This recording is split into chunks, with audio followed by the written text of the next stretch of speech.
அடிமொய் எழுத வந்த கிளி போராடுது, அத பொய் எழுத வச்ச கிளி சீராடுது. இதில் யார சொல்லி குத்தம் என்ன, எல்லாம் நேரம்தான். அடி ஒன்னோடொன்னு சேராவிட்டால் என்றும் பாரந்தான்.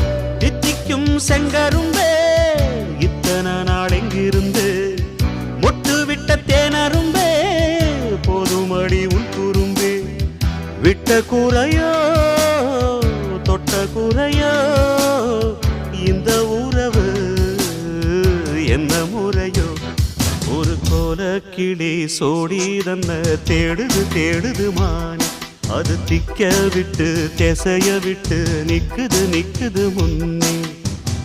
இப்ப வருமோ எப்ப வருமோ ஆசை